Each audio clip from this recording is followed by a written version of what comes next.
Sige, so good evening. Ang ating topic po ngayon ay yan, walking in water, walking on water.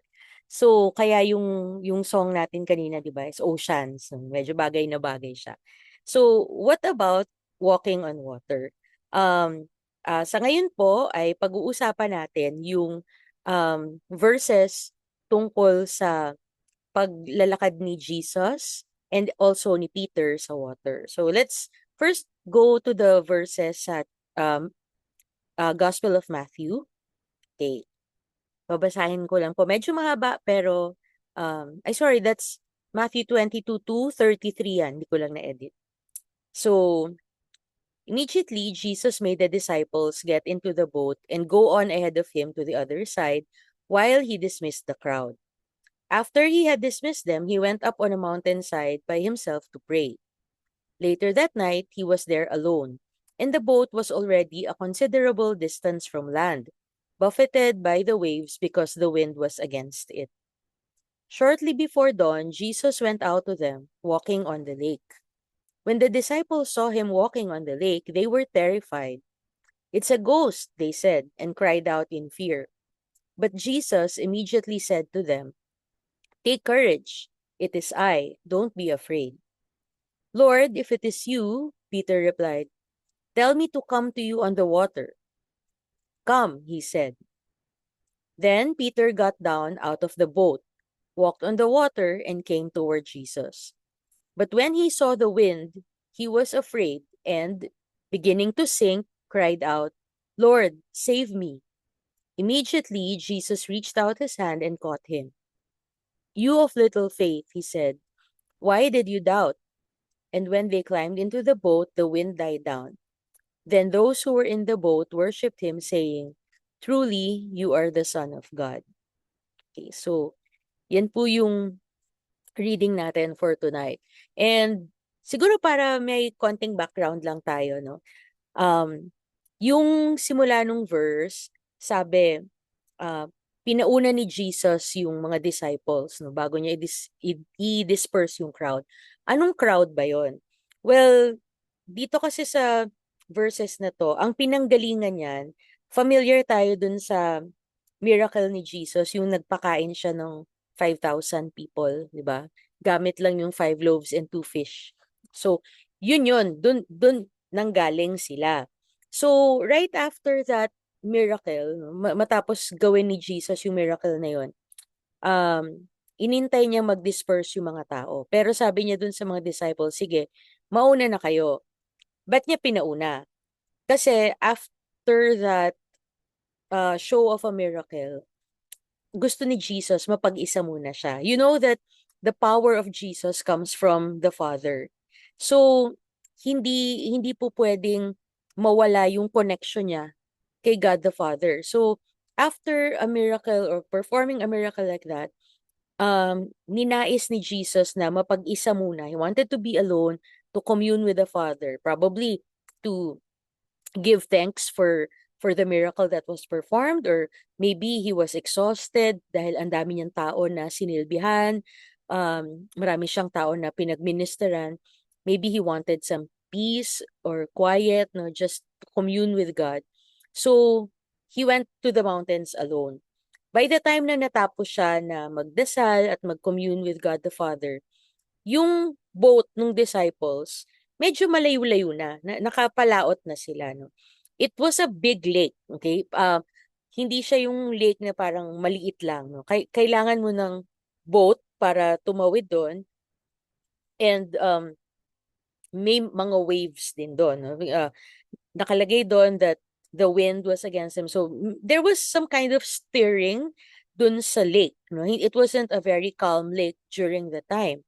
So nakalayo na ng konti yung mga disciples, and in order to catch up, si Jesus, anong gagawin niya? Iisipin niyo na ang normal na tao, kung meron siyang stamina at magaling siyang lumangoy, a normal person would probably swim papunta dun sa boat, no? Kung kaya niya, kasi medyo malayo na nga eh. Pero si Jesus, hindi yun ang ginawa niya. What he did was, he walked on water. Naglakad siya dun sa tubig nung lake para pumunta dun sa disciples. And ano yung unang reaction ng mga disciples nung nakita nila si Jesus? Hindi nila siya agad na-recognize. The first thought that they had in mind was, it's a ghost. Multo yan. Bakit? Kasi hindi mo naman inaasahan talaga na may isang tao na maglalakad sa ibabaw ng tubig. At pag may nakita kang ganun, ang una mong maiisip ay, ah, multo yan, hindi yan tao. Kasi paano nga naman maglalakad ang tao sa ibabaw ng tubig, di ba? But eventually, Jesus introduced himself and he said, "Do not fear, it is I." Yun yung sinabi niya. Pero si Peter, hindi na kontento dun sa "Do not fear, it is I." Challenge niya si Lord. Sige nga, Lord, if you really are who you claim to be, then utusan mo ako na maglakad din sa tubig gaya mo. And Jesus was up to the challenge and he said, "Okay, come." And Peter did succeed. When Jesus called him out to the water, nakatayo rin siya sa tubig, if only for a little while. And then after a few seconds, probably, he started to sink. And that's when he asked Jesus, "Lord, save me." And Jesus did. Nakabalik na rin sila sa boat. So yun yung parang synopsis nun. So there are a few things that I want to share with you. Like, let's think. Kung kung isa tayo dun sa mga disciples na nandun sa boat, first question is, makikilala kaya natin si Jesus na naglalakad sa tubig? Like, during the time, sabi ko nga sa inyo, hindi nila nakilala, di ba? Ang unang inisip nila, multo yan, multo yan. Dahil never in their wildest dreams would they imagine that Jesus was capable of walking on water. Tayo, dahil ilang beses na nating naririnig tong kwentong to, no?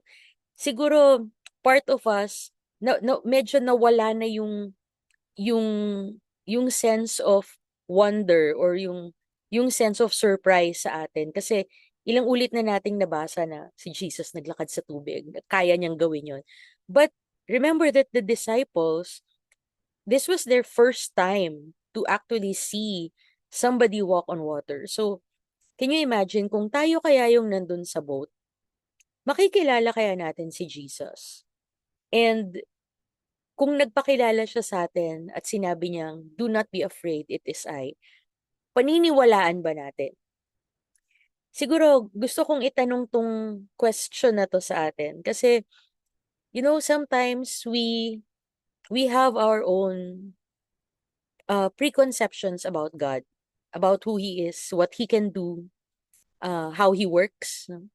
Minsan uh, hindi hindi tayo ganun ka-open dun sa idea na kaya palang gawin ni God ito, or pwede palang ganito ang paraan niya ng pagsagot sa prayers ko, or hindi, minsan kinakahon natin si Lord na hindi, si Lord ganito lang siya, ganito siyang kumilos, not thinking that there are other ways by which God can present Himself. So, ayun, sa pang-araw-araw na buhay natin, ano ang inaasahan natin na kilos ng Panginoon? Is there something that that God does that really takes us by surprise, na kaya palang gawin ni Lord ito? Or ganun pala siyang kumilos, ganun pala siyang gumawa, no? So, would we recognize Jesus walking on water? And, oops, sorry. Yan. Secondly, yan. Would you dare to walk on the open seas? Okay, technically hindi naman talagang sea yung nilakaran ni Peter. It was a lake, a very big lake. Pero parang gano'n na rin yun. May may may wind na going against the boat, rocking the boat, um making the waters wave, no?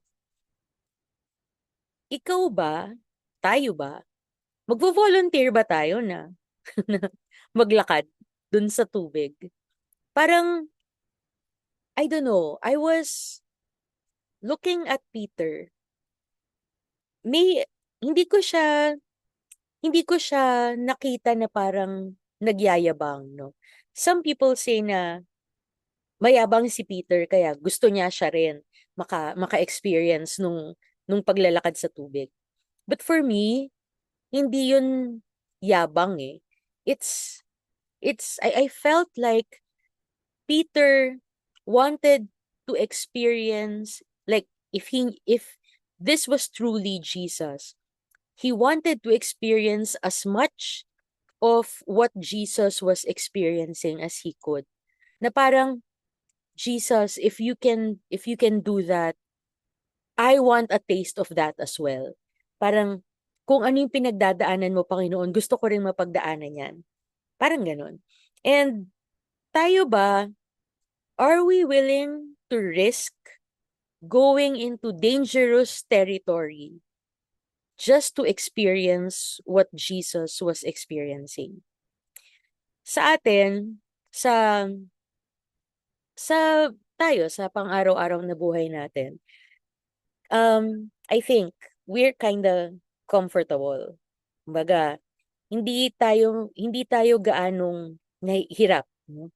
May mga challenges, may mga konting problemang dumadaan, pero hindi tayo yung nayayanig na parang, ah, to the point na tulirong-tuliro ka na, 'di ba? Hindi naman.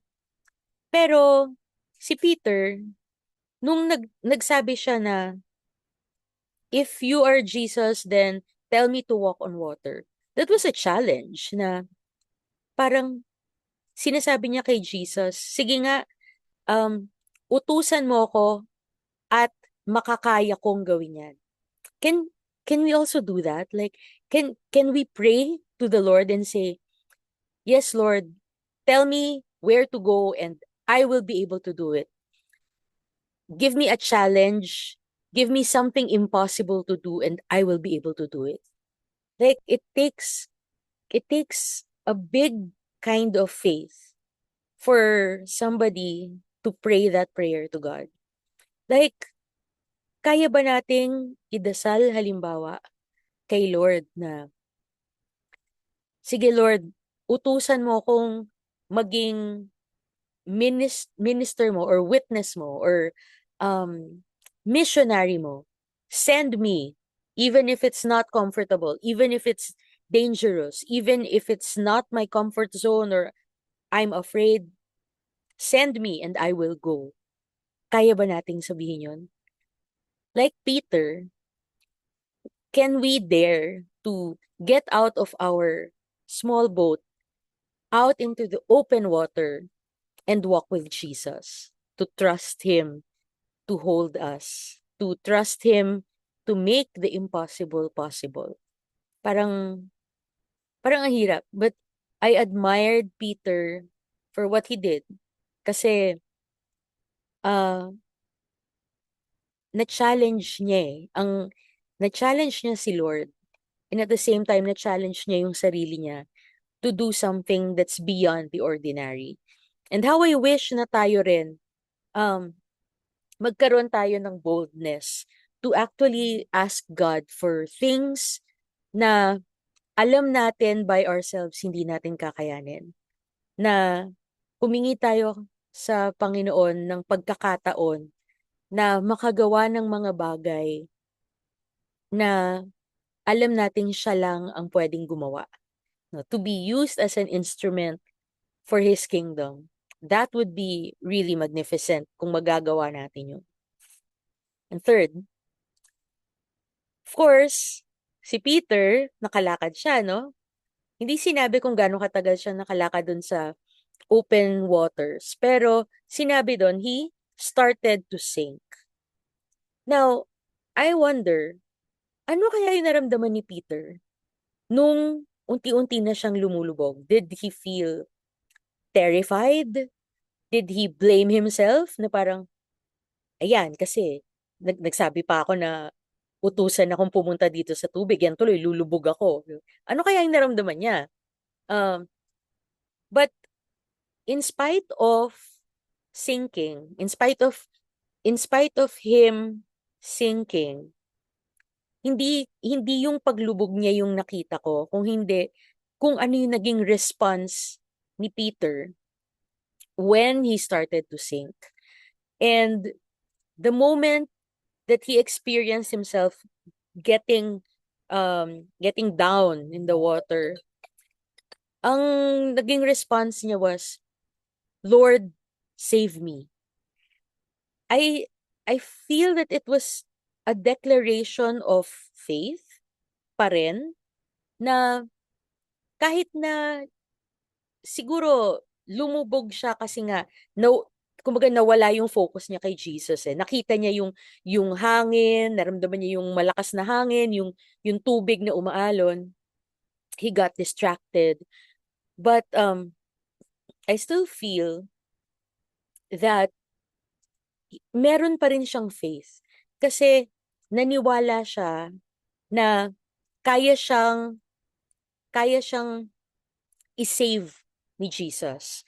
Na naniwala pa rin siya na, "Oops, kahit na medyo na ano ko, parang nawaglit sa kanya yung tingin ko, kahit na medyo nawala ako sa focus, kahit na nagkamali ako, alam ko liligtas ako ni Jesus." So, I guess what I want to say is, tayo ba, 'pag nakaramdam tayo ng gano'n, yung mga moments na nalulubog tayo, yung parang minsan kasi, 'di ba, in our lives, we have ups and downs in our faith. Hindi naman constant yung faith natin na lagi tayong stable. May mga times na ang lakas ng faith natin kay Lord, 'no? Lalo na kung may answered prayer ka, 'no? Parang feeling mo na, victory, victory yan, ganyan. Pero may mga pagkakataon na parang, tagal ko na nagdadasal, parang hindi pa rin ako sinasagot ni Lord. Parang nawawalan ako ng faith, ang daming problema. Hanggang ngayon hindi ko alam ang gagawin, hindi ko alam saan ko kukunin yung pambayad sa ganito, hindi ko alam bakit hindi pa ako gumagaling, mga ganyan. Sometimes we falter in our faith. So when those things happen, how do we feel? And where do we turn? And I hope that, just like Peter, in those moments where faith is weakening, dun pa rin tayo magto-turn kay God. Not to ourselves, hindi siya nagkakawag na gano'n, o hindi siya nagsimulang lumangoy, or 'di ba? Kasi ikaw, fisherman siya, eh. I'm sure marunong siyang lumangoy dahil sanay siya sa dagat, eh. Kung lumulubog siya, pwede namang magkakawag na lang siya, bumalik siya dun sa ano, 'di ba, dun sa boat. Pero hindi. Ang sinabi niya is, Lord, save me. He knew that his salvation lay on Jesus alone.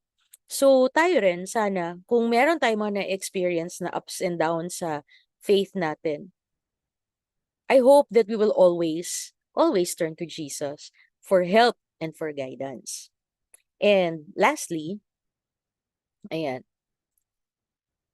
nakabalik na si Peter at saka si Jesus sa boat, 'di ba? Andun na sila kasama ng mga disciples. Ano kaya yung naramdaman ni Peter nung nandun na sila ulit sa boat? Okay. Ikaw, if you were Peter and you just experienced that, walking on water, sinking, being saved by Jesus, and then now you're back in the boat, how would you feel? May pagbabago ba? Did, would you feel, yes, nakapaglakad ako sa tubig? Or would you feel, naku, palpak ako kasi makalakad na sana ako kaso lumubog ako, eh. Is that how you would feel? Or would you would you think about what the other disciples are thinking about you? Mako-conscious ka ba na, naku, ano kayang sinasabi ng mga fellow disciples ko tungkol sa akin, na baka isipin nila na nagmagaling ako dahil pumunta ako doon para maglakad sa tubig, hindi ko naman pala kaya. Will will their voices, or will their thoughts matter to you? Tayo, for example, when we're back in our comfort zone, when after we've accomplished something. Maybe matapos nating gawin yung inutos ni God, or let's say naka-experience tayo ng minor victory, or nadapa tayo tapos na-restore tayo, or natulungan na tayo ni God, no, para malampasan yung kung ano man yung ordeal natin. Once we're back in our comfort zone, how do we feel? Do we do we look at our experience as a learning experience? Um, are we excited about what we learned from God? Are we excited about the new thing that we have discovered, even if may konting palpak, even if may konting naging challenge? Still, do we feel excited, and do we thank God for that experience, that miracle that happened in our lives? Or do we focus so much on our failure? Do we focus so much on what we were not able to do on our own? Na parang, Hindi ko nagawa 'to, pupalpak ako, hindi ko nagawa yung dapat kong gawin." Or do we simply trust that, "Hey, hindi ko nga kaya. Alam kong hindi ko kaya on my own.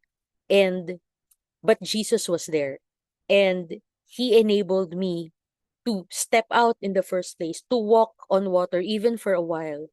And in the end, He saved me. So everything is good. Everything turned out all right." Yeah. So what do we think of in moments when we are in our comfort zone? Yan. Yun yung gusto kong pag-isipan natin. And, ayan, ayan. Ba't nga ba naglakad si Jesus dun sa water? Sabi natin kanina, He wanted to spend some alone time with the Father after the last miracle that He performed. And also, He wanted to show His disciples more of who He was. Hindi lumangoy si Jesus kasi He wanted He wanted to show the disciples na, hey, this is me. I'm not just the God who provides meals for 5,000 men or 4,000 men. I'm also the God who walks on water. I am more than what you think I am. So, nagpapakilala siya sa mga disciples. And um, until now, Jesus still walks on water, figuratively. He goes out of his way to make himself more known to us. Hindi natin pa lubusang kilala ang Panginoon. Sa maraming pagkakataon sa buhay natin, we will probably experience another side of God that we have not seen, we have not experienced, we have not known yet. And um, I believe that Jesus wants to reveal more and more of himself to us by walking on water, figuratively. He will show us just how much he can do in our lives. He will continue to show us that he is not just a provider. He is not just a miracle worker. He is a God. He is a God who is control of everything. He is a God who can speak to the waters and they will be still. He is a God who is not limited by the chaos, no, symbolized by water. He's not affected by the chaos around us. He simply walks over it calmly. He's the unbothered king. Hindi siya apektado nung lahat ng gulo na nasa paligid. And I believe, especially now in these times na magulo ang lahat ng nangyayari sa paligid natin with wars going on around us, Jesus wants us to experience that He is in control. He is on top of things. Literally, He's on top of things. And why did Peter walk on water? Sabi ko nga kanina, he wanted proof that it was Jesus on the water.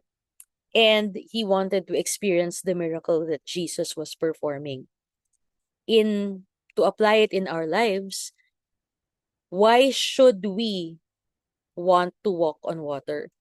Because I think, um, lalo na sa mga panahon ngayon, kailangan nandoon sa atin yung desire to walk where Jesus walked, to experience what Jesus experienced, to see things the way Jesus saw things.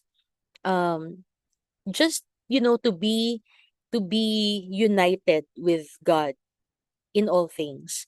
And what is asked of us as Christians and as followers of Christ is, to have that sense of boldness, to ask God for what might seem to be impossible, to to have that openness na tawagin tayo. Diba sabi ni Peter, then tell me to walk on water. So, sabi ni Peter, tawagin mo ko. And Jesus said, come. So, we need that openness, no, to God's call, to seek for God's call na, Lord, call me, use me, send me. Na? We need that, especially in these times when we need to proclaim the word of God as far as we can. Sa mga panahong to, kailangan i-preach yung gospel, no, to the ends of the earth. Um, we pray na sana magamit tayo ni Lord, that we may experience also the sending of Jesus Christ. And thirdly, um, we we pray that um, we become empowered to also walk on water the way Jesus did, to rise above the chaos, to rise above yung gulo na nangyayari. Ngayon, ang daming gera na nangyari. Hindi lang gera eh. Makikita natin in society, even in countries where there is no war ongoing, dito lang sa Pilipinas. Wala ngang gera pero apektado tayo, di ba? Rising fuel costs, rising costs of basic commodities. Pero hindi lang yun. The moral decline of people, the spread of fake news, these are big things. And sabi nga, these will happen in the end times, no? Yung confusion ng mga tao na hindi nila alam na kung ano yung totoo sa hindi nila alam yung tama sa mali, di ba? It's happening. So, we, as children of God, we need to be able to rise above all this kaguluhan. Kailangan, kagaya ni Jesus, we remain vigilant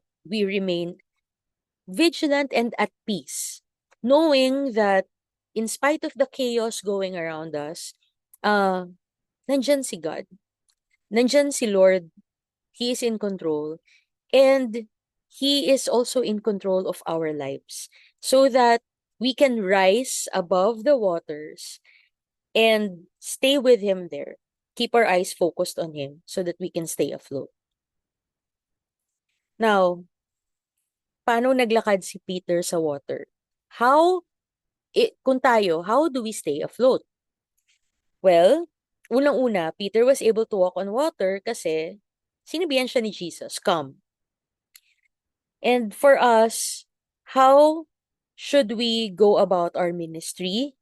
How should we go about doing good works? And how do we spread the gospel? The key here is God God should tell us or commission us to do so.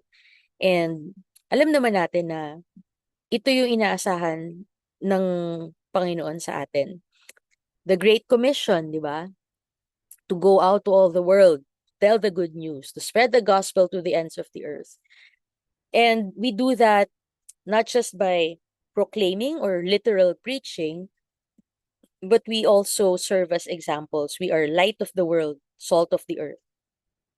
The way we live, the way we relate with other people, the way that we conduct our lives should show the world that Christ is alive. Christ is alive in us. So, ayan, Jesus commanded him to. And of course, nung nung hindi na nakafocus si Peter kay Jesus, unti-unti, lumubog siya. So tayo rin, let's be vigilant. Araw-araw, it's in this world, it's very easy to lose sight of Jesus. Kasi ang daming mga bagay na bumubulong eh. Ang daming alalahanin. Totoo naman, no? Minsan, hindi ka makatulog sa gabi kasi iniisip mo, saan ko kukunin yung pambayad nito? O ano ko, meron akong kailangan tapusin, kulang ang oras ko. O kaya, hindi mo alam, no? Ang daming problema. O meron kang sakit na hindi mo alam kung paano gagaling. Yung, di ba? You don't know. We don't know. There are a lot of things in life that are beyond our control. But we keep our eyes focused on Jesus so that we do not sink. It was a blessing actually. Kung binasa nyo yung verses, no, makikita nyo na yung paglubog ni Peter, dahan-dahan, dahan-dahan. Hindi ba kayo nagtaka doon?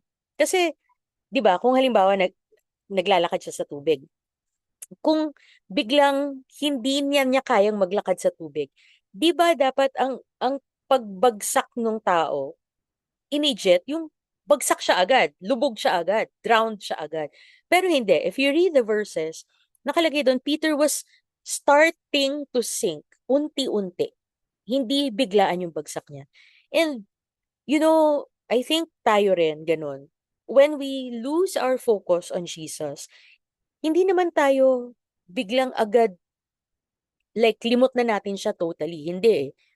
Unti-unti yon, gradual din yung pag-sync natin. Gradual din yung kumbaga yung pagkakalimot natin sa kanya o yung pag-turn natin. Minsan nga hindi natin napapansin na napapalayo na pala tayo kay God. No? Gradual yon. But it is a blessing because in that gradual sinking, Peter had time to cry out. Peter had time to ask God for help, to turn to Him again for help, no?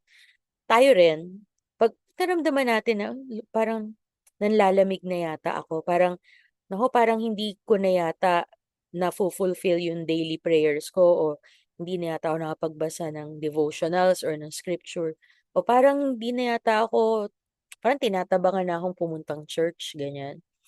When we feel that, we should turn to Jesus and ask Him for help. Lord, something's happening to me. I'm not okay. Help me. And so when we start to sink, when our faith falters, or, when we just don't feel normal, or when we don't feel so good spiritually, we seek the help of Jesus. We cry out to Him just like Peter did. And things to watch out for, no? Kasi bakit ba nag-sink si Peter? Sa totoo lang, nung nag-step out naman siya sa boat, hindi naman nawala, hindi man kumalma yung hindi naman kumalma yung tubig bago siya mag-step out. Nung umapak siya sa tubig, maligalig na yung tubig eh. So, alam niya na magulo, paalon-alon yung tubig. Pero,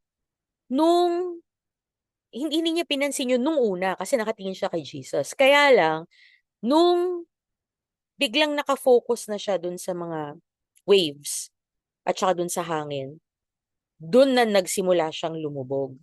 And, ganun din tayo. He became afraid of the waves. Tayo rin, pag tumutok tayo dun sa mga problema sa buhay, pag nagpalamon tayo sa takot, no? Kasi makakaramdam tayo nun eh. Tao tayo. So, merong bahagi sa atin na natatakot, no? Right now, we hear a lot of comments about, ito na yata malapit na yata yung end of the world, end times na yata, ganyan-ganyan. May iba natatakot, no? May alinlangan, may hindi alam ang gagawin, etc. The important thing is not to be consumed by fear.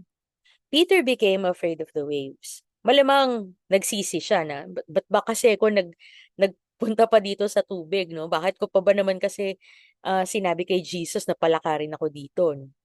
And maybe tayo, may mga ganun tayong regrets na mas mainam yata yung buhay, mas madali yata yung buhay kung hindi ko na lang sinunod si Jesus eh. Parang yung iba, wala namang pinoproblema, hindi sila natatakot, wala silang ganyan. But eventually, we will come to our senses and realize that in the end, there's really only Jesus. Si Jesus lang ang nandyan eh. And we will always, always turn back to Him kasi siya lang ang merong control over the waves. Hindi mawawala yung waves. Hindi yan kakalma nang wala si Jesus. Same in our world. Hindi mawawala ang problema. In fact, in the end times, lalala. Diba? Lalala ang mga problema. They will intensify. The frequency of these earthquakes, the wars, etc., the famine, magiging mas magulo, magiging mas mahirap ang buhay. But we remember that Jesus is in front of us. And we should focus on Him, on our relationship with Him, and not on the things that are going on around us, so that we will not sink. And going back to the boat, ano sa tingin niyo yung iniisip ng mga disciples tungkol kay Peter after that? Like, if you were one of the disciples and nakita niyo si Peter naglakad, lumubog, niligtas ni Jesus, how do you think they felt? Ako, iniisip ko baka nainggit nga yung iba eh. 'Di ba? Kung ako yon, kung hindi ako si Peter at ako yung isa sa mga disciples, mainggit ako kay Peter. Kasi siya lang yung nagkaroon ng lakas ng loob eh, na lumabas dun sa bangka. No? Siya lang yung nagkaroon ng lakas ng loob para ma-experience yon. None of the disciples dared to walk on water. But Peter did. And siguro ako, manghihinayang ako na bakit nga ba ako hindi ko rin sinubukan. At least si Peter, kahit pumalpak siya ng konti, na-experience niya how it felt. And na-experience din niya how it was to be saved by Jesus. And back in the boat, they decided to praise and worship Jesus no? nung nandun na siya. And I think it's because the disciples realized that this Jesus who was been with them for so many years, noon lang nila na-realize that He's more than just a great man. He's not just a rabbi. He's not just a very good teacher. He's not just a prophet even, but he's actually somebody who not just performs miracles but does so naturally. Yung natural ka lang na naglalakad sa tubig as if wala lang, ganun. They realized unti-unti just who Jesus really was. That He was not an ordinary man. That He was really God. And tayo, sana, sa buhay natin, no, once we are back in our normal routines, I hope that we will realize more of who God really is, na kung sino siya talaga. I hope that He will reveal more of Himself to us so that we can really praise and worship Him the way that He should be praised and worshipped. So, yan. Paano itong nagko-compare dun sa, you remember yung experience nila dati with Jesus na may storm tapos natataranta silang lahat tapos si Jesus tulog lang. 'Di ba? Tapos sabi nila, Lord, hindi ka ba concerned sa amin? Eto na kami, mamamatay na kami, tapos ikaw natutulog ka lang. Ayan. How does this compare to that experience? Siguro tayo, pareho nating na-experience to eh. Yung nakita natin na Jesus walking on water and Jesus asleep in the boat while the waves are crashing all around. And I think dun sa time na parang nagtatampo yung mga disciples at natataranta sila bakit tinulugan sila ni Jesus. the major feeling there was fear, yung takot na mamamatay na kami, wala ka bang pakialam? Hindi mo ba kami mahal? Hindi ka ba concerned sa amin? Tapos nakita nila na isang salita lang ni Jesus, biglang pumayapa ang lahat. There are moments in our lives when we feel afraid and we feel like God is not listening to us or he just doesn't care. But that's always far from reality. We cannot trust our feelings all the time because, feelings, they can lie. But when we feel that God is not present or not listening to us, we have to remind ourselves that He is in the boat with us. Kasama natin siya. Kasama natin siya ini-experience lahat ng mga challenges sa buhay. And all we have to do is to seek Him out and say, God, we're overwhelmed. Please help us. And then He will calm the storm. Dito naman, sa experience na to, I think the disciples were more mature now. Ah, wala man si Jesus dun sa boat nung una, hindi man nila kasama si Jesus dun sa boat. Nakita nila na andun lang si Jesus sa tabi, naglalakad-lakad lang. Still within they were still within his sight. So, let's take comfort in that fact that ano man yung nangyayari sa paligid, no? Anumang klaseng waters yung meron, no? Niyayanig man yung boat natin ng iba-ibang waves or hangin, Jesus is always either in the boat with us or coming to our boat to be with us. We are never away from his sight. And we should not fear, and we should not think that he doesn't care because he is always there. Yan. So siguro, para mag-summarize tayo ng ating learnings for tonight. Number 1, Jesus can and does ask us to walk on water. Yan. Sometimes you don't have to ask. Minsan, sinasabi niya sa atin, come here, lakad ka sa water with me. Walk on water with me. I will be here with you.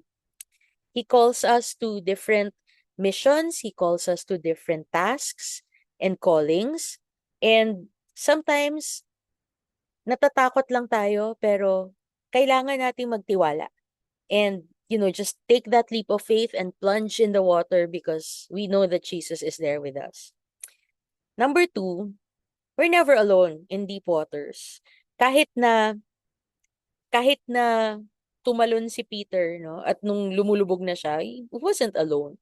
Kahit lumulubog siya, nandun naman si Jesus para isalba siya.